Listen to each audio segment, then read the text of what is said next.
बिस्मिल्लाहिर्रहमानिर्रहीम। तो हमारे पास जो है ना लीनियर अलजेब्रा का चैप्टर नंबर 2 हमने स्टार्ट किया था। तो उसमें हमने कुछ क्वेश्चन भी किए थे और उसके साथ साथ हमने कुछ एग्जांपल वगैरह ये सारे हमने स्टडी की थी। अब जो है ना हमारे पास जो है ना प्रॉपर्टी उसकी प्रूफ हम देखेंगे कि हमारे पास जो कि जितनी प्रॉपर्टीज है ना जिसके हम प्रूफ आप करेंगे, क्योंकि इसमें तकरीबन 10 प्रॉपर्टीज जो है ना हम सब स्टडी करेंगे। जो 5 प्रॉपर्टी ऐसे है ना वो एडिशन है और 5 प्रॉपर्टी मल्टीप्लिकेशन रिलेटेड है। सही है? तो इन सारों को हम स्टेप बाय स्टेप स्टडी करेंगे आज। तो हमारे पास जो है ना फर्स्ट नंबर प्रॉपर्टी क्या है, उसको हम कहते हैं closure property with respect to addition. यानी एडिशन में क्लोजर प्रॉपर्टी का क्या मतलब है, क्योंकि इसकी डिफिनेशन तो मैंने ऑलरेडी सारों के लिए की है। ठीक है, अब जो है ना जस्ट हम प्रूफ देखेंगे कि इस साइड की बराबर है या ये, इसको हम क्यों क्लोजर प्रॉपर्टी कहते हैं, क्यों एसोसिएटिव प्रॉपर्टी कहते हैं।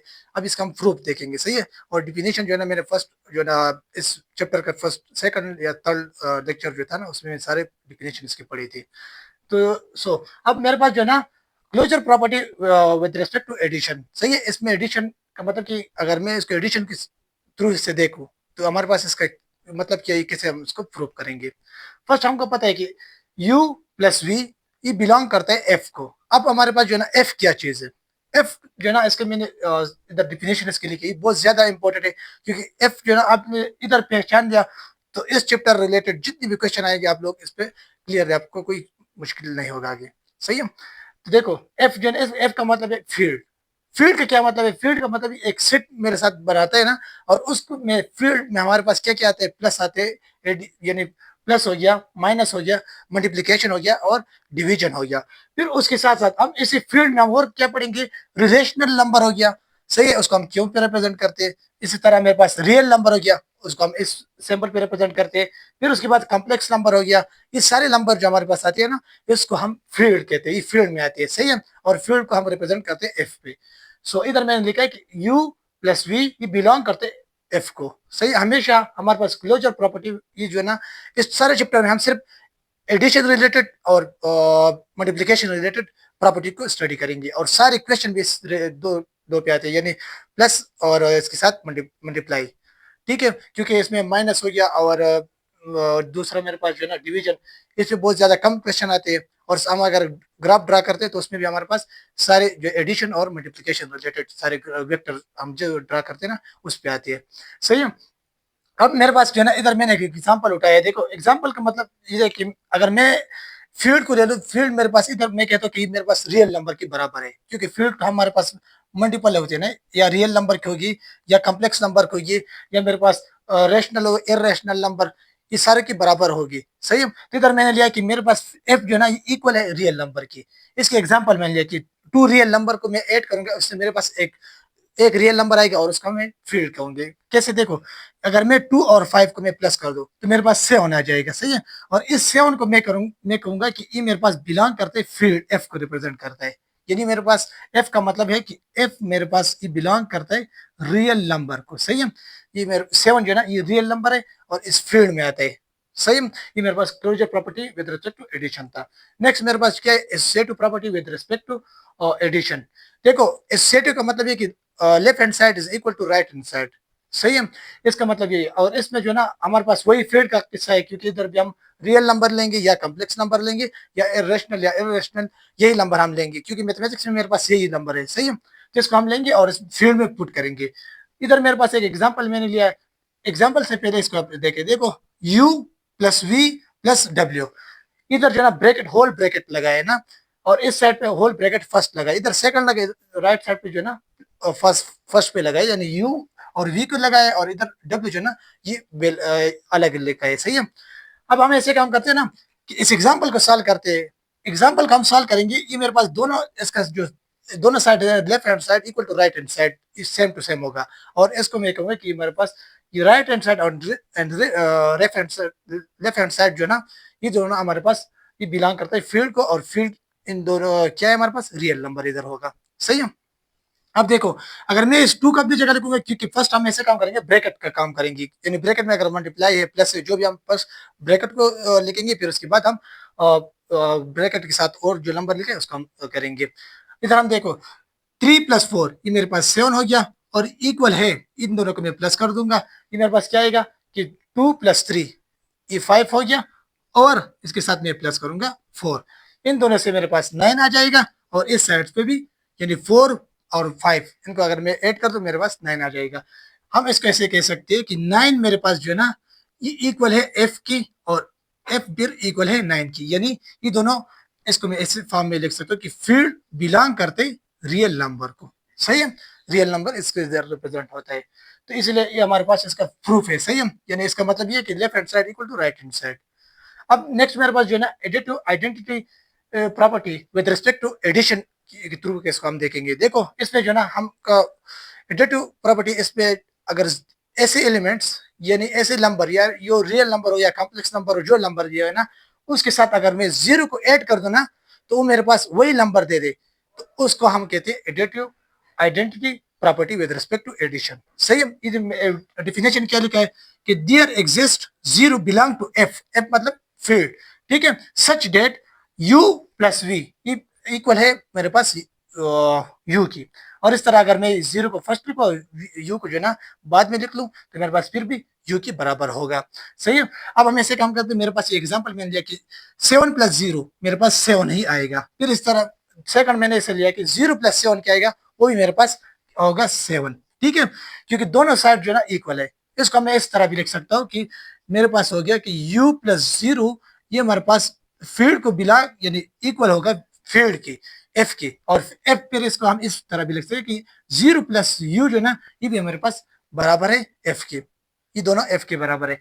अगर इस इधर मैं देख लूं कि 7 जो है ना मेरे पास रियल नंबर आया तो हम इसको इस तरह लिख सकते हैं कि 7 ई बिलोंग करते हैं मेरे पास एफ को, और एफ को हम ऐसे लिख सकते हैं इक्वल है रियल नंबर के। सही है, नेक्स्ट हो अब मेरे पास जो है ना नेक्स्ट क्या है additive inverse property with respect to addition, यानी इस पे हम क्या करेंगे। देखो हमको मालूम है इसमें ऐसे काम करेंगे कि अगर जो एलिमेंट्स मैंने लिया ना उसके मैं अपोजिट साइड उसके साथ मैं ऐड करूं तो उसका आंसर फाइनली आंसर मेरे पास जीरो आना चाहिए, तो इसको हम कहते हैं कि additive inverse with respect to addition. सही है, देखो इसकी डेफिनेशन क्या है कि for every u belong to F, F mean field, सही है, और दियर एग्जिस्ट करता है यानी ये फील्ड मेरे पास फिर एग्जिस्ट करता है minus u belong to F के साथ, इसको हम इस फॉर्म में मैंने लिखा है। देखो इससे क्या आंसर आएगा कि u प्लस माइनस यू, तो इससे मेरे पास इसको हम इस फॉर्म में फर्स्ट कन्वर्ट करेंगे कि इसको मैं लिखूंगा कि u और प्लस मल्टीप्लाई बाय माइनस मेरे पास आ जाएगा माइनस, और इधर मैं u लिखूंगा तो इसका फाइनली मेरे पास आंसर क्या हो गया जीरो हो गया। अब मैं एग्जांपल लूंगा कि मैंने ऐसे लिया कि मेरे पास एक 7 मैंने लिख लिया, सही है, और अब मैं ऐसे काम करता हूँ कि इसके साथ मैं ऐड करूंगा कि -7, तो इसका फाइनल आंसर मेरे पास क्या आएगा। तो फर्स्ट हम ऐसे काम करेंगे कि इस 7 को जो है ना अपनी जगह लिखेंगे और प्लस मल्टीप्लाई बाय माइनस, तो मेरे पास माइनस आ जाएगा और इसका फाइनल आंसर मेरे पास आ गया जीरो, यानी एडिटिव इनवर्स इसका जो है ना हमेशा एडिशन फॉर्म में इसका आंसर जो विद रिस्पेक्ट टू एडिशन इसका आंसर मुझे जीरो लाना पड़ेगा, तो ये मेरे पास यानी इसका आंसर ठीक होगा। ये देर एग्जिस्ट करेगा कि उसका अपोजिट साइड इसके साथ प्लस करना है, और जो अपोजिट यानी इधर अगर ये ऐसे फॉर्म में आ गया होता कि मुझे लिखा होगा कि -7 हो गया था, इसके साथ मुझे क्या करना चाहिए कि इससे जीरो आ जाए, तो मैं ऐसे काम करूंगा इसके साथ में +7 को ऐड करूंगा तो ये क्या आएगा इसका आंसर जीरो आएगा। अगर इसका फाइनल आंसर जीरो आ गया तो ये मेरे पास एग्जिस्ट करेगा एडिटिव इनवर्स को। सही है, नेक्स्ट मेरे पास क्या है commutative law with respect to addition. Commutative का मतलब ये है कि दोनों साइड इक्वल होगा, जस्ट लाइक एसोसिएटिव प्रॉपर्टी हमने जो पढ़े थे ना। देखो इसमें left hand side and right hand side same to same होगा। इधर एक पॉइंट्स मैंने लिखा है कि ऑर्डर डज नॉट मैटर, इसमें जो ऑर्डर की जरूरत नहीं है। अगर मैं ऐसे काम करूं इधर मैंने लिखा u प्लस वी और इस साइड इक्वल होगा v प्लस यू की, अगर मैं इसको फर्स्ट लिखूं या सेकंड लिखूं ये इसमें कोई मतलब खर्च नहीं है क्योंकि दोनों सेम टू सेम आंसर हमको देगा। इधर मैं एक एग्जांपल के तौर पे मैं एक आंसर लूंगा कि क्वेश्चन लूंगा, मैं लूंगा कि मेरे पास एक क्वेश्चन है कि 5 हो गया, सही है, और इसके साथ मैं लिखूंगा कि इधर मैंने 2 लिख दिया। राइट साइड पे मैं ऐसे काम करूंगा, देखो इससे मेरे पास आंसर आ गया 7, मुझे पता है कि इस साइड पे मैं लिखूंगा कि 3 हो गया, प्लस इधर मेरे पास ये हो गया कि सॉरी 40। अब मैं ऐसे काम करूंगा ना कि देखो u को मैं एक वैल्यू दे दूंगा, u मेरे पास हो गया 2, सही है, और इस तरह मैं v को एक वैल्यू दे दूंगा, v मेरे पास हो गया 3 हो गया, सही है। अब मैं जस्ट इस ऊपर फॉर्मूले में पुट करूंगा दोनों साइड में कि इसका answer same to same left hand side and right hand side equal होगा। कैसे, देखो मुझे मालूम है कि u की वैल्यू इधर क्या है 2 है, तो मैं इधर 2 लिखूंगा, फिर उसके साथ मैं लिखूंगा कि प्लस हो गया v की वैल्यू मेरे पास क्या है 3 है, तो मैं इधर 3 लिखूंगा। अब हम ऐसे काम करेंगे कि राइट साइड पे मेरे पास क्या है v है फर्स्ट, इधर मैं क्या लिखूंगा 3 लिखूंगा और इसके साथ मैं ऐड करूंगा u मेरे पास क्या है 2, तो मैं इधर 2 लिखूंगा। तो इन दोनों का देखो इससे 5 आंसर आ गया और इससे भी 5 आंसर आ गया। ये मेरे पास जो है ना दोनों left hand side equal to right hand side, ये मेरे पास कम्यूटेटिव लॉ ऑफ एडिशन, सही है, commutative law of property with respect to addition, इस दोनों साइड इक्वल होगा। नेक्स्ट मेरे पास क्या है कि मल्टीप्लिकेशन रिलेटेड इसकी प्रॉपर्टी क्या होगी, देखो वही प्रॉपर्टी है मगर इसमें थोड़ा सा चेंजिंग हुई है। अब हम ऐसे काम करते हैं कि इसमें जो ना क्लोजर प्रॉपर्टी और विद रिस्पेक्ट टू मल्टीप्लिकेशन है, सही है। अब फर्स्ट हमने जो एडिशन पढ़ी थी, अभी इसमें मल्टीप्लिकेशन है। इसमें जो ना एक पॉइंट है, देखो ये अल्फा हो गया, गेमा हो गया, बीटा हो गया, इसको हम ऐसे केस होते हैं ना उसमें हम इसको वेक्टर कंसिडर करेंगे और बाज केस में इसको हम स्केलर भी कंसिडर कर सकते हैं। ठीक है, ये यानी टाइम टू टाइम इसको हम यूज करेंगे। अगर मेरे पास ऐसे काम हो कि इधर मैं लिखूँ कि ये मेरे पास यू की जगह जो है ना ए होता, अगर ए होता तो मैं कहूंगा कि जो अल्फा जो है ना इधर मेरे पास क्या होगा, फिर ये ए होता तो अल्फा मेरे पास इधर वेक्टर होगा, सही है। इधर इसमें एक वेक्टर होगा और दूसरा मेरे पास स्केलर होगा, और इसका मतलब ये कि आप ऐसे काम करो कि वेक्टर को मल्टीप्लाई करें स्केलर में, इन दोनों को आपस में मल्टीप्लाई करें और मेरे पास फाइनली फील्ड इसका एक रियल नंबर आ जाए या कॉम्प्लेक्स नंबर आ जाए, जो नंबर आए ना एक फाइनली फील्ड आ जाए, सही है, एफ आ जाए। देखो हम ऐसे काम करेंगे कि इधर मेरे पास अल्फा क्या है 2 है और दूसरी साइड में मेरे पास यू क्या है 4 है, सही है। इसको मैं जस्ट इस ऊपर फॉर्मूले में पुट करूंगा तो मेरे पास एक आंसर आ जाएगा रियल नंबर। देखो मैं ऐसे काम करूंगा कि 2 को मैं मल्टीप्लाई करूंगा 4 के साथ, 2 मल्टीप्लाई बाई 4, तो इसका आंसर मेरे पास हो गया कि 2 4 जार 8 हो गया। इफ 8 को जो मैं ई बिलोंग करेंगे एफ को, तो इसका यानी स्केलर प्रॉपर्टी मल्टीप्लिकेशन की फॉर्म में आ गया है ना, इसका मतलब कि आप स्केलर और वेक्टर दोनों को मल्टीप्लाई करना है, सही है, with respect to closure property में। अब जो है नेक्स्ट मेरे पास क्या है 7 नंबर प्रॉपर्टी क्या है, as to law with respect to multiplication. इसमें यही मुझे फिर कह रहा है कि आप ऐसे काम कर मल्टीप्लिक जो मल्टीप्लिकेशन प्रॉपर्टीज आए थे ना उसमें हम ऐसे काम करेंगे स्केलर और मल्टी वेक्टर को इन दोनों को मल्टीप्लाई आपस में करेंगे। इधर मेरे पास मैंने क्या लिखा है कि अल्फा और बीटा इन दोनों का मैं स्केलर कंसिडर करूंगा और जो यू है ना ये मेरे पास वेक्टर है, सही है। और इन दोनों का ये साइड जो ना लेफ्ट हैंड साइड इक्वल होगा राइट हैंड साइड की। अब हम इससे कम करेंगे कि जो अल्फा की वैल्यू मेरे पास क्या है 2 है, तो मैं 2 लिखूंगा, फिर इधर ब्रैकेट है और बीटा की वैल्यू मेरे पास 3 है तो मैं 3 लिखूंगा और इसके साथ मैं मल्टीप्लाई करूंगा यू मेरे पास वेक्टर है और वेक्टर इधर क्या है 4 है, तो मैं इधर 4 इसके साथ मल्टीप्लाई करूंगा। इन दोनों से मेरे पास आंसर आ जाएगा कि 2 अपनी जगह में लिखूंगा, 3 मल्टीप्लाई बाई 4 ये हो गया 12, तो इधर मैंने 12 लिख लिया और इसके साथ इन दोनों को मैं मल्टीप्लाई कर दो तो मेरे पास 24 हो जाएगा। अब हम ऐसे काम करते हैं कि राइट हैंड साइड को देखते हैं। देखो इधर हमको ऐसे काम करेंगे कि फर्स्ट हम स्केलर को मल्टीप्लाई करेंगे, बाद में इसके साथ हम वेक्टर को मल्टीप्लाई करेंगे, सही है। हमेशा के लिए वेक्टर को स्केलर के साथ लाजमी मल्टीप्लाई करना है, सही है। ऐसा नहीं कि आप सिर्फ वेक्टर मल्टीप्लाई करें या स्केलर मल्टीप्लाई करें तो फिर वो इस प्रॉपर्टी से आउट हो जाएगा। हम ऐसे काम करेंगे कि मल्टीप्लिकेशन में हमेशा आ जाए ना, हम ऐसे काम इसके साथ यानी वेक्टर जरूर मल्टीप्लाई करेंगे स्केलर के साथ, ठीक है। अब अभी मेरे पास जो है ना फर्स्ट दोनों क्या है स्केलर है, इधर मेरे पास एक 2 है, 2 मल्टीप्लाई बाय हो गया 3, इसको मैं ब्रैकेट फॉर्म में ले लूंगा और इसके साथ यू मेरे पास क्या है 4 है, तो 4 इसको मैं बाद में मल्टीप्लाई करूंगा। देखो 2 मल्टीप्लाई बाई 3 ये क्या होगा, 2 मल्टीप्लाई बाई 3 मेरे पास हो गया 6 हो गया और उसके साथ में 4 को फिर मल्टीप्लाई बाद में करूंगा तो 4 मल्टीप्लाई बाई 6 तो मेरे पास 24 हो जाएगा, तो मैं इधर 24 लिखूंगा। देखो अब हम इसको इस तरह लिख सकते हैं कि मेरे पास लेफ्ट हैंड साइड इक्वल है राइट हैंड साइड की विद रिस्पेक्ट टू फील्ड के मुताबिक, सही है। और इस अल्फा बीटा गामा को हम इसको स्केलर इधर मैंने कंसीडर किया है। सो अब मेरे पास जो है नेक्स्ट कौन से 8 नंबर प्रॉपर्टी क्या है, ये मुझे कह रहा है कि मल्टीप्लिकेटिव आइडेंटिटी प्रॉपर्टी। इसमें हम ऐसे काम करेंगे कि जो मेरे पास क्वेश्चन दिया ना वही इसका आंसर होगा। इसको कैसे इसका आंसर होगा, यानी मैंने इधर लिखा है कि अगर u के साथ में 1 को मल्टीप्लाई कर दो तो मेरे पास u ही इसका आंसर आ गया, ठीक है। इसका मतलब ये है कि we are multiplying one of any F, जो भी रियल नंबर हो कॉम्प्लेक्स नंबर जो नंबर है उसके साथ अगर 1 को मैं मल्टीप्लाई कर दूं तो मेरे पास वही जो क्वेश्चन है ना वही इसका आंसर हो जाएगा। यानी मल्टीप्लिकेटिव आइडेंटिटी का मतलब कि जो क्वेश्चन है वही इसका आंसर होगा, ये लाना है हमको, सही है। ये इसका सिंपल मतलब यही है, ठीक है। इधर अगर मैं देख लूँ इधर लिखा है कि scalar one act has identity matrix, इसका मतलब ये कि आप जो क्वेश्चन दिया ना वही हमारे पास इसका आंसर होगा। फॉर एग्जाम्पल मैंने लिखा है कि इधर मैं 7 लिखूं, तो इसके साथ मैं क्या मल्टीप्लाई कर दूं, मेरे पास इसका आंसर 7 ही आ जाए। तो इसके साथ अगर मैं 7 के साथ 1 को मल्टीप्लाई कर दूं तो मेरे पास 7 ही इसका आंसर आ गया।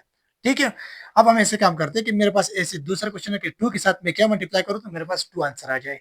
तो 2 के साथ अगर मैं 1 को मल्टीप्लाई कर दूं तो मेरे पास 2 ही इसका आंसर आ जाएगा। ये मल्टीप्लिकेटिव आइडेंटिटी है। सही है, इस प्रॉपर्टी पे मेजॉरिटी स्टूडेंट ऐसे होते हैं ना, वो कंफ्यूज हुए, वो कह रहे हैं कि इसका क्लियर मतलब समझ उसको नहीं आता। इसका मतलब ये कि जो क्वेश्चन है वही इसका आंसर है। सही है, अब नेक्स्ट मेरे पास ये इम्पोर्टेंट प्रॉपर्टी यही है। इस पे जो है ना ज्यादातर क्वेश्चन भी आते हैं, और क्वेश्चन ऐसे होते हैं ना वो कम्प्लेक्स होते हैं। ठीक है, distribute law over vector addition with multiply. इसका मतलब यही है कि हमारे पास डिस्ट्रीब्यूट लाइक में ऐसे हम काम करेंगे, इसमें हम एडिशन भी करेंगे और मल्टीप्लिकेशन भी करेंगे। इधर दिया कि आप सारे वेक्टर को आपस में मल्टीप्लाई करें। सही है, डिस्ट्रीब्यूटिव लॉ में आप वेक्टर को, सारे वेक्टर को आपस में मल्टीप्लाई कर सकते हैं और सारे स्केलर को भी आपस में मल्टीप्लाई कर सकते हैं। सही है, सिर्फ distributive law over multiplication over addition, सही है, इसमें हम कर सकते हैं।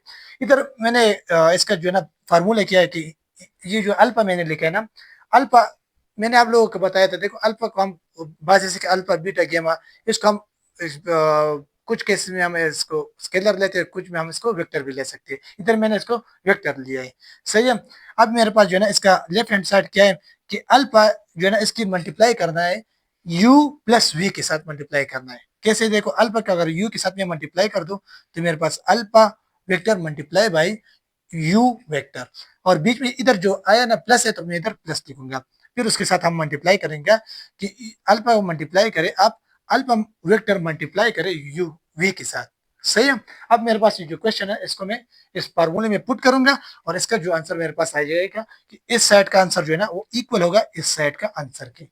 कैसे, अल्फा मेरे पास क्या है 2 है, तो इधर इस फर्स्ट में ऐसे काम करूंगा, लेफ्ट हैंड साइड करूंगा, तो मैं ऐसे काम करूंगा, इधर मैं 2 लिखूंगा और उसके साथ क्या है दूसरा, यानी यू, यू मेरे पास क्या है 3, तो मैं इधर 3 लिखूंगा और बीच में प्लस है, प्लस मैंने लिख लिया, और वी मेरे पास क्या है 1 है, तो मैं इधर 1 ही लिखूंगा, तो मैंने 1 लिख लिया। सही है, इससे मेरे पास क्या आंसर आ जाएगा, 2 अपनी जगह आ गया, 3 प्लस 1 ये हो गया मेरे पास 4 हो गया, और इन दोनों को मैं आपस में मल्टीप्लाई करूंगा तो मेरे पास 8 ही इसका आंसर आ गया।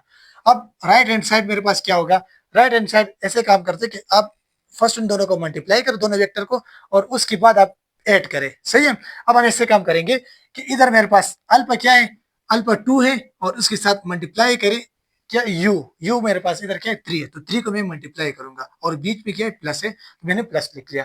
फिर उसके बाद हम ऐसे काम करेंगे कि अल्फा, अल्फा मेरे पास 2 है और उसके साथ मल्टीप्लाई करें 1 को मल्टीप्लाई करना है। सही है, अब इन दोनों का आपस में अगर मैं मल्टीप्लाई 2 मल्टीप्लाई बाई 3 ये हो गया 6 हो गया, और 2 को मैं मल्टीप्लाई करूंगा 1 के साथ तो मेरे पास आ जाएगा 2। इन दोनों को मैं अगर ऐड कर दूं तो मेरे पास 8 ही इसका आंसर आ गया। तो मैंने आप लोगों को बताया था कि ये दोनों आंसर जो है ना लेफ्ट हैंड साइड इक्वल होगा राइट हैंड साइड के distributive property with respect to vector addition with multiply में। सही है, अब हम ऐसे काम करते हैं distributive law scalar addition with multiply, यानी ऑल जितनी भी एलिमेंट्स मुझे दिए ना वो क्या है स्केलर में हो गए। सही है, और इसमें हम इसको आपस में मल्टीप्लाई करेंगे, इसका आंसर जो है ना लेफ्ट हैंड साइड इक्वल होगा राइट हैंड साइड के। इधर एक एग्जांपल है, देखो हम इसको सॉल्व करेंगे। देखो इधर मेरे पास क्या है -2 दिया है अल्फा को, बीटा मेरे पास क्या है ये हो गया 5 है, और इधर जो ना यू मेरे पास 1 है। इस ऊपर फॉर्मूले में मैं पुट करूंगा, फर्स्ट मैं इसको सॉल्व करूंगा। देखो 2 है तो मैं इधर लिखूंगा कि -2 इसके साथ में ऐड करूंगा बीटा, बीटा मेरे पास क्या है 5 है, तो मैं इधर 5 ही लिखूंगा और इसको आपस में ब्रैकेट में लिखूंगा, और इधर क्या है यू इसके साथ मल्टीप्लाई करना है, यानी अल्फा बीटा के साथ मैं यू मल्टीप्लाई करूंगा, यू मेरे पास 1 है तो मैं इधर 1 ही लिखूंगा, ये दोनों आ जाएगा +3 हो गया, और इसके साथ अगर मैं 1 को मल्टीप्लाई कर दूं तो मेरे पास 3 ही इसका आंसर हो गया। अब इसका जो राइट हैंड साइड है इसको मैं कैसे फाइंड आउट करेंगे कि आप ऐसे काम करें कि इन दोनों स्केलर को आपस में मल्टीप्लाई करें, फिर बीच में जो प्लस करें और बीटा और यू इन दोनों को आपस में मल्टीप्लाई करें। अल्फा मल्टीप्लाई बाई यू, इधर मेरे पास -2 है, इसके साथ में हम मल्टीप्लाई करेंगे, यू मेरे पास 1 है तो 1 मैंने मल्टीप्लाई कर दिया, और इधर बीच में प्लस प्लस मैंने लिख लिया। इधर 5 है, 5 को मैं मल्टीप्लाई करूंगा यानी 1 के साथ यू के साथ, यानी 5 मल्टीप्लाई बाई 1 हो गया, इधर मेरे पास इसका आंसर आ गया -2 हो गया, और बीच में प्लस है और इसके साथ मैं ये 5 लिखूंगा, यानी 5 मल्टीप्लाई बाय 1 5 ही हो गया। अब हम ऐसे काम करेंगे, इससे मेरे पास फाइनली आंसर इसका आ जाएगा +3, इसका आंसर हो गया। तो मुझे पता चल गया कि लेफ्ट हैंड साइड इक्वल है राइट हैंड साइड के। सही है? तो ये हमारे पास जो है ना सारे वेक्टर स्पेस की प्रॉपर्टीज है और सारा चैप्टर जो है ना इस प्रॉपर्टी रिलेटेड है। इसमें जो है ना मैंने कुछ क्वेश्चन भी आप लोगों को किए हुए, आप लोग उस क्वेश्चन को आप देख ले, क्योंकि क्वेश्चन रिलेटेड मैं चलता हूँ। मैं कह रहा हूँ कि आप लोगों को मैं प्रॉपर्टी भी समझ आ जाए और उसके साथ उसकी डिफिनेशन भी समझ आ जाए और उसके साथ साथ आप लोगों को इस प्रॉपर्टी की प्रूफ की भी पता चल जाए। तो आज हम सारे प्रॉपर्टी मैंने इसमें डिस्कस कर दी। तो इंशाल्लाह हम नेक्स्ट वीडियो में इसके क्वेश्चन इसके रिलेटेड करेंगे। तो अभी तक इतने ही काफी है, मिलते हैं नेक्स्ट वीडियो में। Thank you.